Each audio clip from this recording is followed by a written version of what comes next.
What is the, do you have a question that you wish someone had asked you that nobody, because you are actually probably one of the more interviewed people of our cadre of teachers around here, instructors.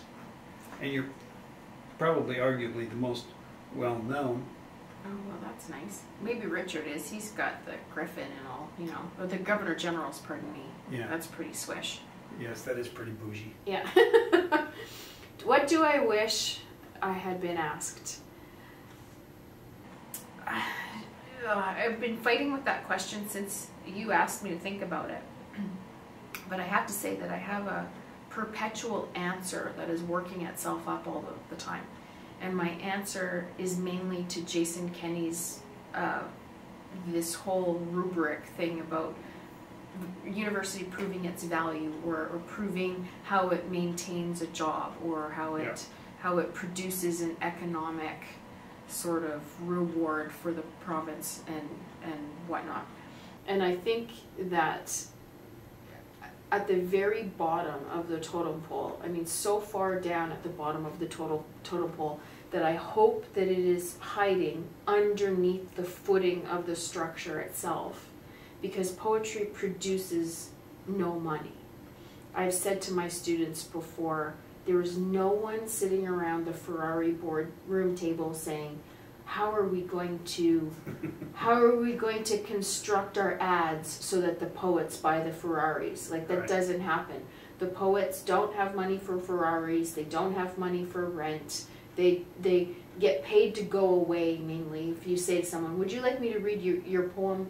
Can I read my poem to you? They're mainly like, here's $10, go away, right? So poetry exists so far below the structure of what is valued that the question itself becomes valuable. Why is poetry valuable? And Tom Wayman, who was a professor up at the University of Calgary for a while, he's now retired and lives in BC. But he had a book, and he talked about the value of poetry and how it has the greatest ability to be a social change agent because it has no value, because there's no selling out, because there's no such thing as selling out. You can't. It's not a possibility. So he talks about that being the greatest agent of social change. And when I saw that, I thought, yeah, that's right. But then to further that, I also think that it is a tremendous social glue. So for example, when people are feeling at their most profound, they tend to turn to poetry, and they tend to bring things up at weddings and funerals and births and graduations. It all tends to turn to poetry because those deep, profound moments of emotion and moments of marking passages tend to be marked with poetry as much as anything. And I think that what that says is that poetry is a place where we turn when we need to mark something. But it also speaks of when we need to mark something and when we need to feel instantaneous soundbite of comfort. Even then we turn to poetry. And I can think of some of the things going on right now in poetry where there's the Insta poets, where they're posting little snippets of poems on Instagram, and it becomes, I call it a gateway drug to real poetry, right? Because that's not real poetry in my opinion. Right. But it's a gateway drug to real poetry, because even if you get enamored by a couplet, that's enough to get you onto the next line. Like if you're reading Rupi Kaur online, I think to myself, good. Now I can show you some Anne Sexton. Yeah. Now I can show you some Sylvia Plath, and you know, start the procedure where you get into the real meat of the thing, where you get to meet the poetry that is an extension of emotion, and it has the finesse of craft in it, and to begin to see the finesse of craft. And when that happens, I think the magic happens. But going back to the question, I would like to tell Jason Kenney, dude, it's social glue. And right now, this world, this political climate, this economic climate, this health crisis, it's going to need as much social glue as possible. Yeah. And poetry is the place where we can read something and say, I feel like that. Because the ultimate value is to express the feeling with beauty and finesse. And when that's done correctly, what we can do is we can feel our frisson within ourselves and say, someone has said what I have felt, and they've said it in a way that I relate to. And as the relatability of human to human becomes broad spectrum, becomes deeper, and becomes more connective, that's the only way that's going to heal these rifts, these problems, these issues, these anxieties, fears, destructions. Yes. So. Well, in a sense, what you're also saying too is that because poetry has no economic interest, it's in a sense probably more trustworthy and less exploitable. So it's probably a very, I don't know, very useful thing in our times in the sense that it can be relied on more so than other genre and other things. Like as soon as money gets involved, as soon as you can make a lot of money doing something. Right. So when does poetry become exploitable? I suppose that's a really interesting sort of question to ponder. Yeah, well, wouldn't you say, for example, like when the big poets of yesteryear were writing, you know, when you could be the poet laureate of England and, you know, the world read you. I mean, imagine it was more exploitable at that point, at least economically. It had a status. Yeah. It had a status. And does a poet laureate have a status now? That's a good question. I mean, I found when I was poet laureate, the status came from other poet laureates acknowledging me. There was kind of a secret club. We were all like, yeah. Right? But, you know, in the regular world, if you go to the supermarket to go and buy your 25 packs of toilet paper and you say to the supermarket clerk, I'm a poet laureate, they're like, what the hell is that? So, you know, it has this elevated status, and it has the emperor's new clothes at the same time. There's just a complete invisibility to it. Yeah. But, you know, when poetry has become exploitable, I suppose I can think, you know, that's when it tips over into marketing, and when you use language most efficiently in order to create a buying cycle. Yeah. Like, or it makes me think of maybe music, where song lyrics they're kind of exploitable too, and sometimes they're just, I don't know. They can be exploitable, but I would also say that some of the most exploitable of the song lyrics probably started off in poetry in a non-exploitable sort of garden before it blossomed into that first. Mm. So I can think of something like protest poetry, for example. I can think of, I know that a couple of campaigns have tried to use Creedence Clearwater Revival, and I can guarantee that's not where that started. It started off as a protest to the Vietnam War, and then it became something else. Yeah. Or, yeah. Well, do you think, so then theoretically too, poetry would have a more of an expression of humanity than other things because it's less economically viable?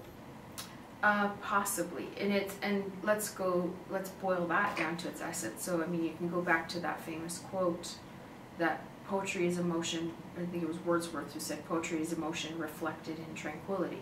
So let's boil that down into two different ways. First off, it's emotion reflected in tranquility. So emotion. Well, all human beings have emotion. Yeah. All of them do, and that's why when Star Trek came along, Spock was a character because he was the humanoid without emotion, right? And it was like, oh, that's a foreign, and it was labeled as a foreign planet even, right? Yeah. So the idea that human emotion exists in us all is something that is, you know, commonly acknowledged, but then it is emotion reflected in tranquility. But that's the part where the emotion needs to be filtered through the idea that there's craft in expressing ourselves when we do it well.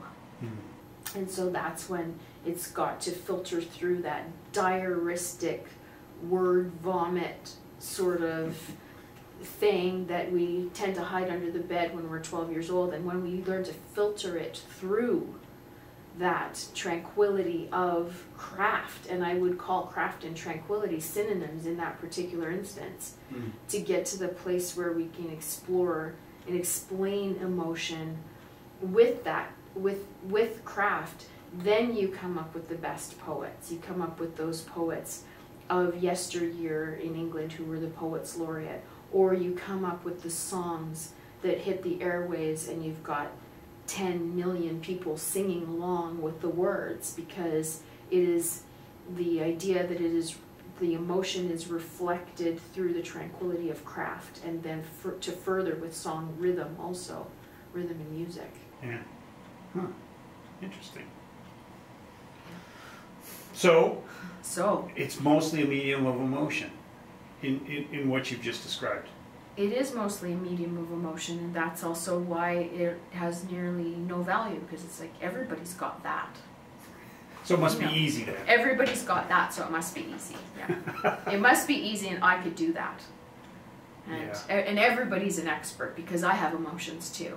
Yeah. Right. Yeah, well that's like the novel these days. Everybody's writing a novel. Who isn't writing a novel? Are you writing a novel? I'm not writing a novel, but I always say when someone says, I've got a book in me, and I'm like, yes, is it a good book?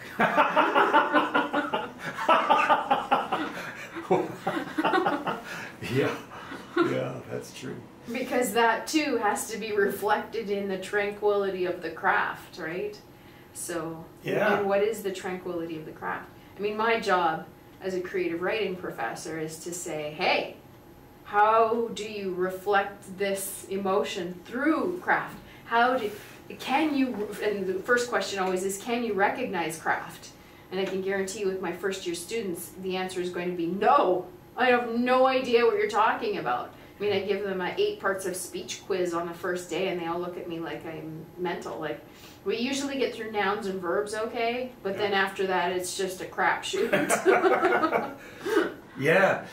Well, I mean, that's part of the interesting thing. So, like, I mean, one of the things that in my creative writing experience, like I was saying this year, like, it's almost impossible to have a crappy idea. Like, are you sure? No, I mean, I always point to, like, the Sharknado. Like, I got this idea for a tornado of sharks. I mean, somebody said that. Oh man. And the thing, I mean, I wouldn't call it excellent in the sense of it being amazing, but it kind of works. And there's 3 of them now, and I have watched parts of a few of them, and they're quite entertaining. And so my thesis has always been, it's not necessarily the idea so much as it is the craft. It's how you take that idea and what you do with it, and the process you put it through and how you present it that makes that thing either work or not. I was thinking about that yesterday because the idea that our whole world is falling apart right now, and I was thinking about all of the disaster novels that have come out in the last 10 to 15 years. Like, there's been a real influx of them into the market, and the idea of, you know, post-apocalyptic this and post-apocalyptic. And I was thinking, if we're in it, then George Carlin was right. George Carlin was right that it is real campy. It's real campy out here in disaster land. Like, we're all buying toilet paper and walking past the plastic dog shit that's in aisle 5 and the fake eyelashes in aisle 1 and and the selfie sticks in aisle 10. Like, it's real campy in disaster land. And I think that that's part of the appeal of those things like Sharknado as well, is like the campiness of we're really ridiculous as a species.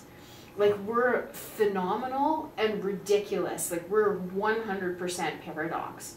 We can split an atom and we can make fake dog shit. Like, we're amazing. Yeah, well, I mean, I saw that yesterday in Superstore. Like, I went there to buy just a couple things. And we went from being civil human beings to, I need to buy all the lettuce. I'm going to buy all of it. You bought all the lettuce? No, I didn't buy all the lettuce, but the lineup in the store for people panicking and just taking whole shelves of shit and putting it in their cart was phenomenal. The lineup for the cash out went around the perimeter of the store.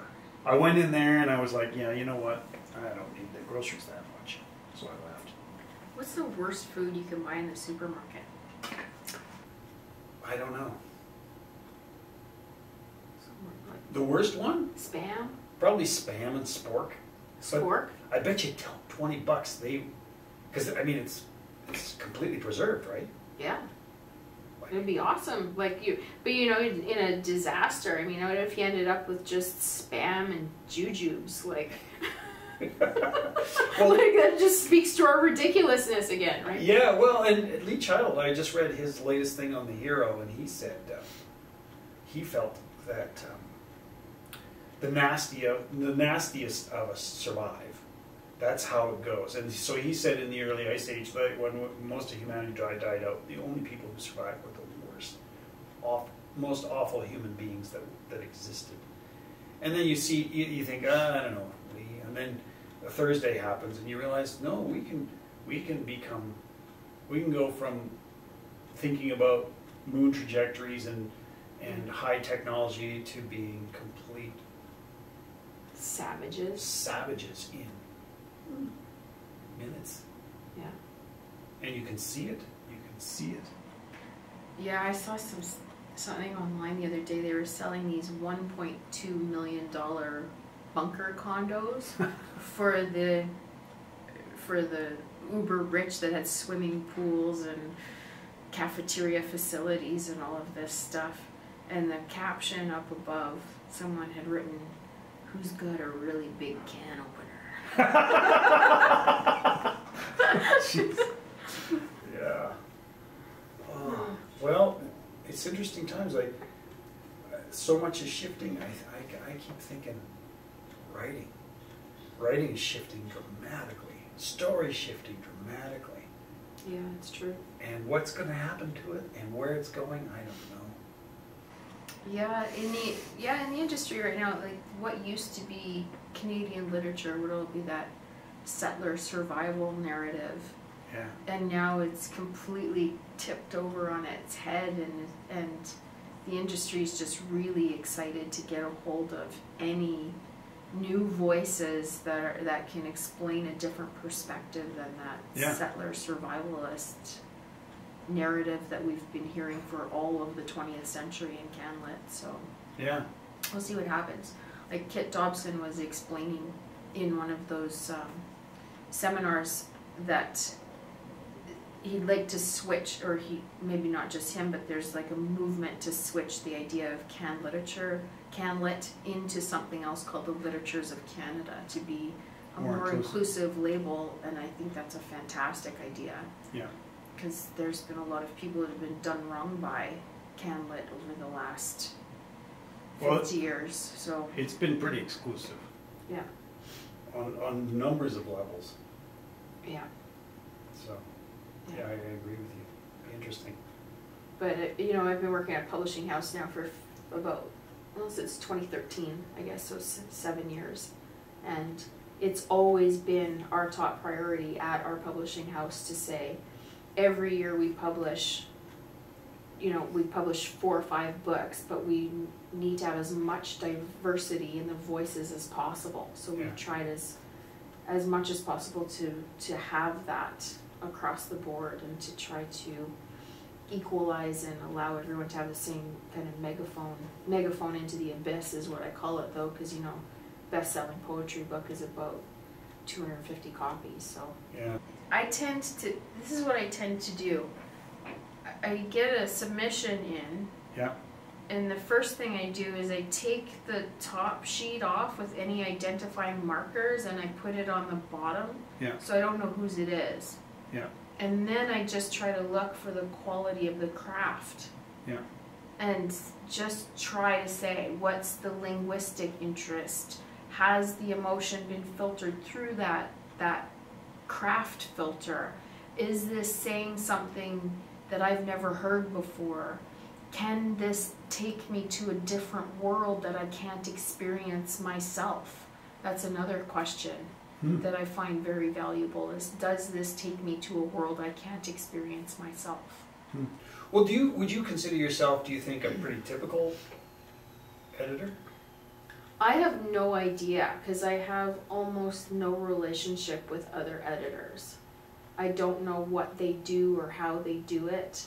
I know that there's the Woolsack and Wynn woman. I think she's pretty fair, and the Book Hug people are pretty fair too.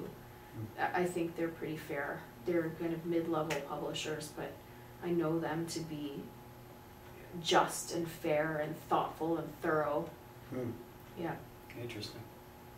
I do have some certain obligations though that come just purely from finance though, that have relevance as well. Like I have to be sure that